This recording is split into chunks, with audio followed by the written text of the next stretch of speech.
স্বাগত জানাচ্ছি যমুনা টেলিভিশনের নিয়মিত আয়োজন প্রবাসী বাংলাদেশে। বিশ্বের বিভিন্ন প্রান্তে থাকা প্রবাসীদের খবরাখবর নিয়ে আপনাদের সাথে আছি আমি দেবাশিস রঞ্জন সরকার।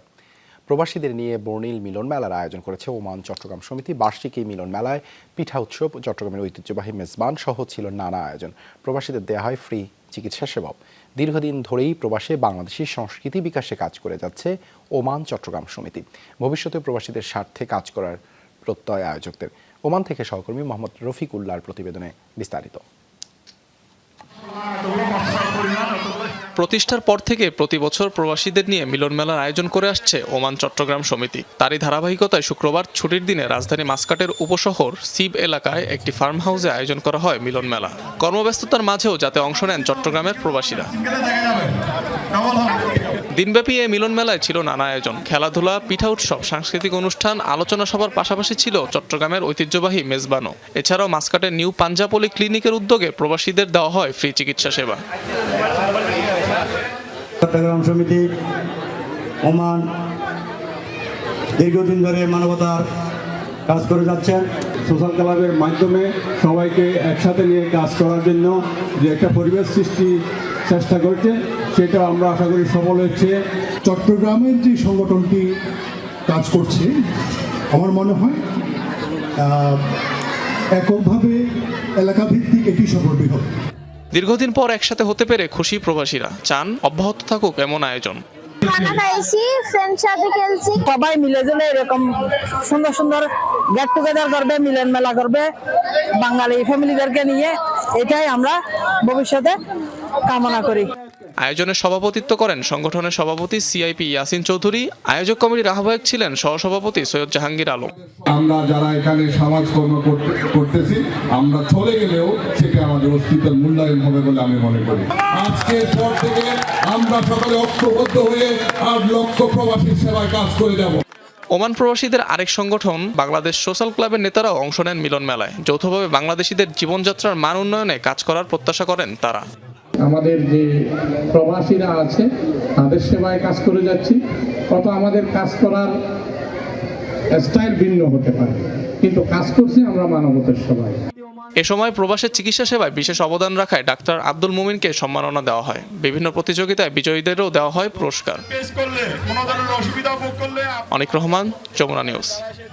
লেবাননে বাংলাদেশি প্রবাসীদের ব্যবসা বাণিজ্য প্রচারে জোর প্রচেষ্টা চালাচ্ছে বাংলাদেশ দূতাবাস। লেবাননের সাইদা চেম্বার অব কমার্সের সভাপতি মোহাম্মদ সালের সঙ্গে সাক্ষাৎ শেষে এমনটি বলেন দেশটিতে নিযুক্ত বাংলাদেশি রাষ্ট্রদূত air vice marshal Javed Tanfir Khan. এ সময় বাংলাদেশের ফার্মাসিউটিক্যালস, তৈরি পোশাক, প্লাস্টিক, ফুটওয়্যার এবং চামড়া খাত শিল্পের একটি তালিকা হস্তান্তর করেন রাষ্ট্রদূত। সাক্ষাতে রপ্তানি পণ্য প্রদর্শনে বাণিজ্য মেলা আয়োজনের উপরও গুরুত্ব আরোপের কথা বলেন চেম্বার সভাপতি সালেম। তিনি বলেন, এ ধরনের মেলা রফতানি বৃদ্ধিতে সুযোগ সৃষ্টি করবে। এছাড়াও দুদেশের বাণিজ্য সহযোগিতা নিয়েও আলোচনা হয় সাক্ষাতে। এর আগে 21 ফেব্রুয়ারিতে দেশটির সংসদ সদস্য এইচ.ই. বোস্তানির সাথেও সাক্ষাৎ করেন রাষ্ট্রদূত। প্রেসিডেন্ট ভ্লাদিমির পুতিন পারমাণবিক যুদ্ধের হুঁশিয়ারি দেওয়ার একদিন পরই আন্তঃমহাদেশীয় ব্যালিস্টিক ক্ষেপণাস্ত্রের পরীক্ষা চালালো রাশিয়া। শুক্রবার এক গুচ্ছ পারমাণবিক বোমা বহনে সক্ষম ইয়ার্স মিসাইলের সফল পরীক্ষার দাবি করেছে রুশ প্রতিরক্ষা মন্ত্রণালয়। তাদের দাবি, কৌশলগত ও প্রযুক্তিগত ও উড্ডয়ন বৈশিষ্ট্য যাচাইয়ে চালানো হয়েছে পরীক্ষা। 300 কিলোটন পর্যন্ত যুদ্ধাস্ত্র বহনে সক্ষম অত্যাধুনিক এই রুশ সমরাস্ত্র। রুশ ভান্ডারের অন্যতম আলোচিত আন্তঃমহাদেশীয় ব্যালিস্টিক ক্ষেপণাস্ত্র ইয়ার্স পারমাণবিক হামলা চালাতে সক্ষম এই সমরাস্ত্রের পরীক্ষা চালিয়েছে রাশিয়া। সম্প্রতি ইউক্রেনের সেনা মোতায়েন ইস্যুতে ফরাসি প্রেসিডেন্ট ইমানুয়েল ম্যাক্রনের মন্তব্য ঘিরে আবার উত্তপ্ত রাশিয়ার সাথে পশ্চিমাদের সম্পর্ক। বৃহস্পতিবার জাতির উদ্দেশ্যে দেওয়া ভাষণে পারমাণবিক যুদ্ধের হুঁশিয়ারিও দিয়েছেন রুশ প্রেসিডেন্ট ভ্লাদিমির পুতিন। এর একদিন পরই মস্কোর উত্তরে অবস্থিত প্লেসেটস্ক কসমোড্রোম থেকে চালানো হলো ইয়ার্সের পরীক্ষা। 6700 কিলোমিটারের বেশি দূরত্বের কামচাটকা উপদ্বীপের লক্ষ্যবস্তুতে সফলভাবে আঘাত হানে ক্ষেপণাস্ত্রটি। বলা হচ্ছে পশ্চিমাদের বার্তা দিতেই এমন পদক্ষেপ রাশিয়ার। মস্কো অবশ্য বলছে আন্তঃমহাদেশীয় ক্ষেপণাস্ত্রটির সক্ষমতা যাচাইয়ে চালানো হয়েছে পরীক্ষা।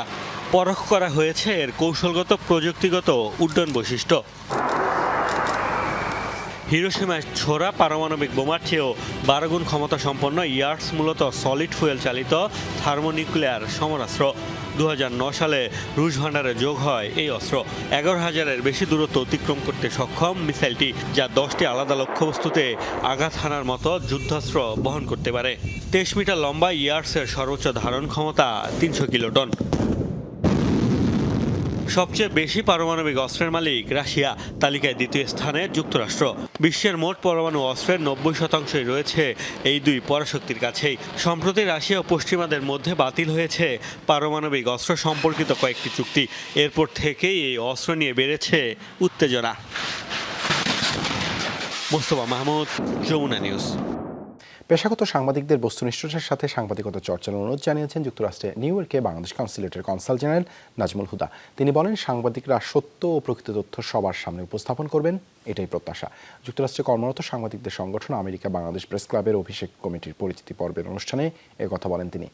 জ্যাকসন হাইটস সংলগ্ন উডসাইডের একটি হলরুমে আয়োজিত হয় এই অনুষ্ঠান। আরও বক্তব্য দেন নিউ হ্যাম্পশায়ার স্টেটের প্রতিনিধি আবুল খান, পেনসিলভেনিয়ার মিলবর্ন সিটির mayor Mahbubul Alam Taiyeb, New York city মেয়রের এশিয়ান উপদেষ্টা ফাহাদ সুলাইমান সহ আরও অনেকে। রাজনীতিবিদ, ব্যবসায়ী, সাংবাদিক ছাড়া অনুষ্ঠানটিতে উপস্থিত ছিলেন যুক্তরাষ্ট্রের লায়ন্স ক্লাবের প্রেসিডেন্ট আহসান হাবিব। এ সময় সংগঠনটির নবগঠিত কমিটির সদস্যদের পরিচয় করিয়ে দেওয়া হয়। পরে আয়োজন করা হয় সাংস্কৃতিক অনুষ্ঠান ও খাবারের।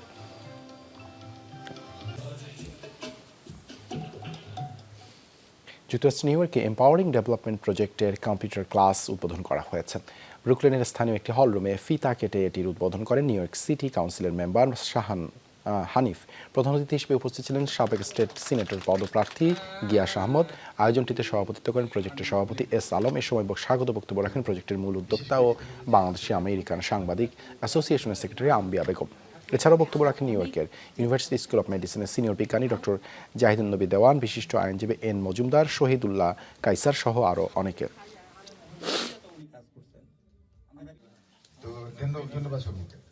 দক্ষিণ আফ্রিকা বিএনপির ইন্টার্ন কেপ ও ওয়েস্টার্ন কেপ শাখার নতুন কমিটি ঘোষণা করা হয়েছে। কেপটাউনের স্থানীয় একটি হল রুমে অনুষ্ঠানের মধ্যে দিয়ে কমিটি ঘোষণা করেন বিএনপির আন্তর্জাতিক বিষয়ক কমিটির সদস্য আজম খান। নবগঠিত এই কমিটিতে সভাপতি হিসেবে মোস্তফা কামাল ও সাধারণ সম্পাদক পদে সালাউদ্দিন খান সুজনের নাম ঘোষণা করা হয়। 5 সদস্যের কমিটির অন্য সদস্যরা হলেন সিনিয়র সহসভাপতি আব্দুল মজিদ, যুগ্ম সাধারণ সম্পাদক সেলিম মোহাম্মদ এবং সাংগঠনিক সম্পাদক হাবিবুর রহমান লিটন।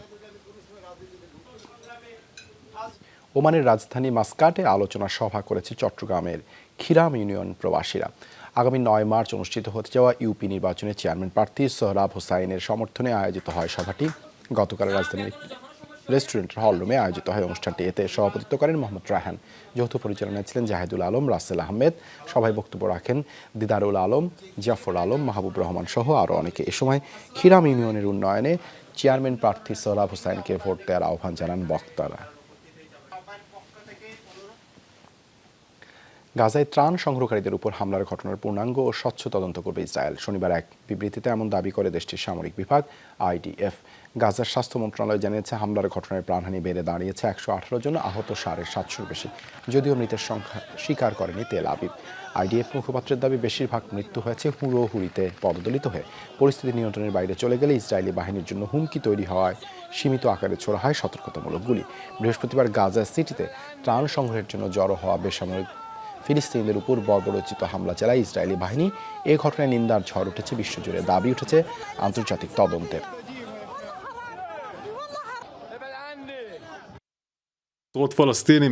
বৃহস্পতিবারের দুর্ঘটনার তদন্ত করছি আমরা। স্বচ্ছ পূর্ণাঙ্গ তদন্তে যেসব তথ্য নথিপত্র দরকার আমাদের হাতে রয়েছে, যাচাইয়ের পর ফলাফল তুলে ধরব। ত্রাণ নিতে যাওয়াদের উপর উদ্দেশ্যমূলকভাবে হামলার যে অভিযোগ উঠেছে তা ভিত্তিহীন। এই ছিল প্রবাসে বাংলাদেশে এতক্ষণ সাথে থাকার জন্য ধন্যবাদ সবাইকে।